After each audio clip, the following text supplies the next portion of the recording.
Hey, I'm Kev Masako. Welcome to Power Oversteer, the motorsport show that actually has to catch some winks before the race this weekend. So,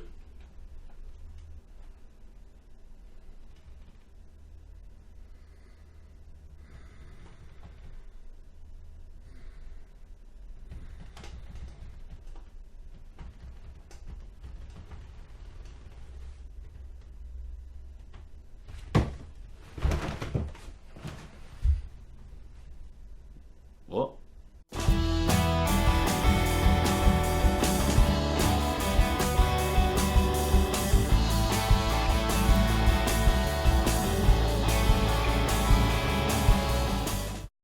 In this episode, we will be previewing the Firestone 600 held around the Texas Motor Speedway. The venue may be around 20 years old, but is one of the few places which tried to hold kart and IndyCar races during the split. It already has quite a history, which we will find out now with some track facts.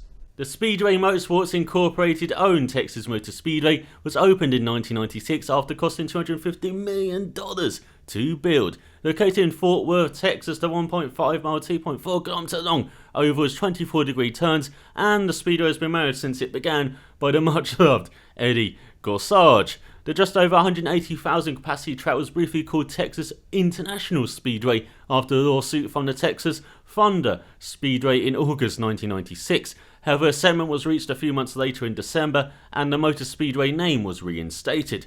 Guess that was good news for the people of International Speedway memorabilia. I'm going to have to check eBay after this. The track currently hosts 2 NASCAR Sprint Kart races, 2 NASCAR Xfinity races, 2 NASCAR Camping World Truck Series races, including the Rattlesnake 400 this weekend, and Orica Racing, plus the Firestone 600 since 1997. Before then in Texas, there were AAA sanctioned IndyCar races in the late 1940s round the Arlington Downs Raceway. The first race, the Arlington 100, was won by Ted Horn in his own Horn Offie car in 1947. He repeated the feat the next year before Johnny Parsons and Mel Hansen won in 1949. The last race in Arlington in 1950 was won by Drain Carter in a sprint car. USAC returned American Open Wheel Racing to Texas with 2 races per year around the Texas World Speedway in College Station in 1973, then from 1976 to 1979. Al Unser won the first 100-lap Texas 200 in April 1973. However, AJ Foyt proved to be the most successful driver around the 2-mile oval with 4 victories. The first and the only 75-lap race during this event's history in 1976, then 3 wins in a row in 1978 and 1979, before the race was cancelled for 1980 as the track began to fall into disrepair. 18 years later, IndyCar returned to Texas with the first ever Super Speedway night race for American Open Wheel Racing, held on the Saturday 7th of June 1997. During the race, one of the electronic scoring wires in the pit area caused scoring errors, meaning Billy Boat was given the checkered flag as the winner. As he was celebrating with team owner AJ Foyt in victory lane, Arie Luyendyk stormed in thinking he was the winner. The Dutchman and Foyt got into a fight, and the next morning Luyendyk was proved right and declared the official winner.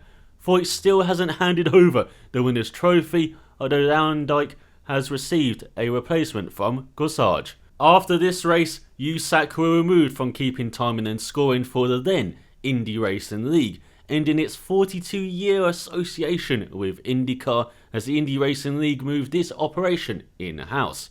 During the split, Kart tried to host a race at the venue with the Firestone Firehawk 600 in April 2001. However, after Mauricio Gugelmin and Cristiano D'Amato crashed in practice due to blacking out, multiple drivers complained of dizziness and disorientation in practice, with 21 of the 25 drivers reporting this after qualifying on the Saturday. The race was cancelled 2 hours before it's due to start on Sunday, becoming the first kart race cancelled due to driver safety. The aftermath saw a large settlement paid to Texas Motor Speedway, and with the criticism of the handling of the whole affair by fans and media, the organisation didn't recover, with kart becoming brand corrupt and sold in 2003, becoming Champ Car, before merging with the Indy Racing League in 2008. From 1998 to 2004, IndyCar had a summer and day autumn race that was the season finale until the latter was dropped and made it into a second NASCAR Sprint Car race, leaving the current early June date. In IndyCar's penultimate autumn race in 2003, Gilles de Ferran joined Roy Haroon and Sam Hanks in winning his final American Open World race. However, the race was overshadowed by a crash that essentially ended Kenny Brackett's career. His Rahal car locked wheels with Thomas Scheckter's Chip Ganassi racing car, launching him into the catch fencing, breaking the car apart. The crash recorded the highest G-forces since the introduction of crash recording systems, peaking at 214 G. The Swede suffered multiple fractures, broke his sternum, femur, shattered a vertebrae in his spine and crushed his ankles. After spending 18 months recovering from his injuries, he came back for what turned out to be his final IndyCar race at the 2005 Indianapolis 500, replacing an injured Buddy Rice, who replaced him for 2004. From 1997 till 2005, then in 2010 and 2011, Texas was the first race of the Indy 500, although Detroit has held that honour since returning in 2012. In 2011, the event had a special twin race format, a throwback to the USAC style from the 70s and early 80s. There were two 114-lap races with separate winners and half points awarded in each race. The lineup for the first race was decided by qualifying and was subsequently won by Chip Ganassi's Dale Franchitti. However, instead of the old USAC way of the second race starting order decided by the first race result, the second race starting order was hand-drawn in between the races. It was shite, as highlighted by title contenders Penske's Will Power and Franchitti drawing 3rd and 28th starting positions respectively, with Power going on to get his first oval win. The whole event format was scrapped for 2012. The race length has changed a few times during its duration. It started out as a 208-lap race until 2001, when the track was measured at 1.455 miles, 2.342 kilometers long by IndyCar timing and scoring, so it became a 200-lap event.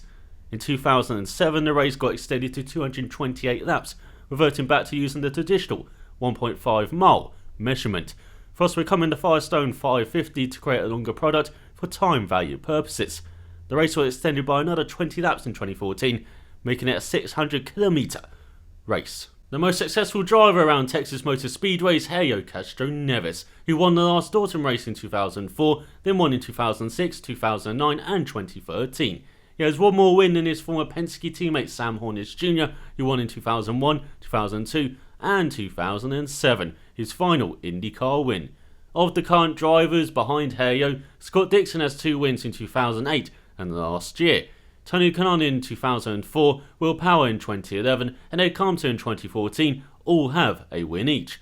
Other significant victories include the only win of Billy Boat's IndyCar career as he properly took the checkered flag in 1998 with AJ Foyt Racing, the only win of Mark Dismall's IndyCar career in 1999 with Kelly Racing, the only win of Jeff Ward's career in 2002 with Chip Ganassi, the first win for Ed Compton Racing in 2014, the last win of Scott Goodyear's career in 2000 with Panther Racing, the last of Al Unser Jr.'s and Kelly Racing's careers in 2003, the last of Thomas Scheckter's in 2005 with Panther, man that makes me feel old, and the only oval and last win of the late Justin Wilson's career in 2012. The most successful team is Team Penske with 8 wins in 2003 with De Ferran, 2004, 2006, 2007, 2009, 2010 with Ryan Briscoe, 2011 and 2013.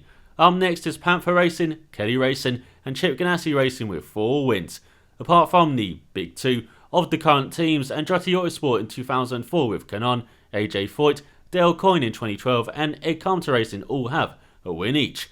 However, in the last decade this has become a Chip Ganassi and Team Penske race, with last year seeing Penske taking pole and leading for most of the first half of the race, until Chip Ganassi with Dixon and Kanaan took control under the lights, even lapping pole sitter Will Power multiple times on the way to a 1-2 finish. It was a race that also highlighted the struggle IndyCar's had in recent years around this venue, especially since the thrilling 2012 race, to create the right balance between making the drivers work and entertainment. With tyres that wore quickly if not well managed, In 2015 it was more about watching drivers hold on rather than race each other. I'm not sure what to think of the Texas Motor Speedway now. It used to be one of my favourite venues on the IndyCar calendar, but after the past couple of years it's kind of gone down in my estimation. But who's going to be taking the checkered flag around the Super Speedway this Saturday night / Sunday morning? Well, it's time for me to turn into Mystic Kev with some terrible predictions. The Detroit predictions weren't too bad. Managed to guess that Connor Daly and Alexander Rossi would do well, although the picks for the wins were totally off. Carlos Munoz had some great pace but never featured in the reckoning for the victories. Meanwhile, James Hinchcliffe got jinxed with some terrible luck, despite having a terrific race car.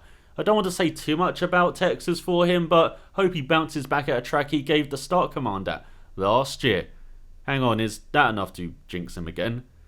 For Texas, it's hard to look past the safe choices of a Chip Ganassi or Penske driver winning, especially reigning winner Scott Dixon or Will Power to do the business. The current series champion has an excellent record of 11 top 10 finishes in 16 races round here, including 2 wins. With Chip Ganassi performing well in the race in Indy, who wouldn't bet against him pulling away under the lights once again? Penske were poor in Indy, but they have the resources to turn it around for this weekend, and Power's 5 top 10 finishes in the last 5 years, including that first oval win in 2011 and the past 3 pole positions on this super speedway. There's also their teammates Tony Kanaan with an amazing record of 13 top 10 finishes in 16 races, and Helio Castroneves with 14 top 10 finishes in 18 races. The experienced Brazilians like their super speedways. Plus there's runaway championship leader Simon Pagenaud, and Juan Pablo Montoya is always a threat on the super speedways, as shown with 2 top 5 finishes in the 2 races he's done in Texas. Charlie Kimball's had a good first half of the season, but has been at best contending for top 5s, not wins, although he did get 7th at this place last year. It wouldn't be predictions for the ovals without mentioning Ed Carpenter. The team were dreadful around here last year, and the only owner-driver may have slumped in the latter capacity in the Aero Kit era, but he is a previous winner here, and his team have been quick everywhere with Joseph Newgarden. Despite a poor record in Texas, his only top 10 came in 2013, the 25-year-old seems to have upped his game once again this season, and being possibly the 4th of only 4 title contenders now, with Rossi and Munoz in 5th, 115 points back of King Pags. Newgarden needs to continue getting results to stay in the hunt. Speaking of Rossi and Munoz, the other big 3 team, Andretti Autosport, is one to keep an eye on as it won the Indy 500 with the rookie and Brian Herter at the only super speedway we've visited so far this year. The team as a whole was strong, so if Honda can keep up the pace in Texas, look for any of their drivers to contend. Even Marco is coming off the back of his first top 10 of the season in the second race in Detroit, and the 3rd generation race has a mixed record in Texas with 5 top 10s in 11 visits. However, he did get 5th last year and was alright at Indy. Although Graham Rahal is normally a contender when Honda are on form, he had a difficult time at Indy and has a poor record in Texas with 2 top 10 finishes in 8 races, coming from his Chip Ganassi days in 2011 and 2012, a race he should have won, but he hit the wall with just over 2 laps to go to allow a charging Wilson to overtake him. A Honda driver to keep an eye on though could be Mikhail Leshkin.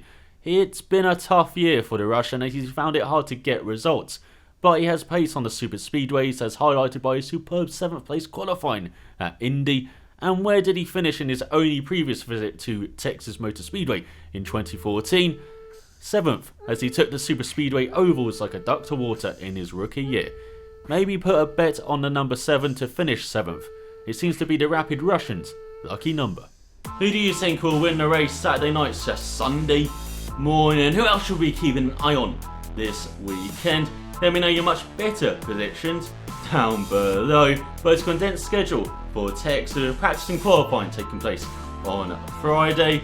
Then Saturday night / Sunday morning it is the race. I'll put a link to the schedule down below, but converting those times to UK times, I believe first practice on Friday is 4 PM, then qualifying is 8:15 PM, and finally second practice is a quarter to midnight. And you can keep up with the action at racecontrol.indycar.com.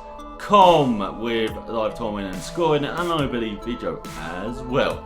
Then the race is 1 AM Sunday morning over here. Hope you've got a good drink alongside you to keep you up, and the race takes place on BT Sport over here. It's on NBCSN in America and other places on the World Wide Web. But I'll be back with another Power Oversteer. There's a lot to make at the moment, so thanks for watching, and I will see you next time.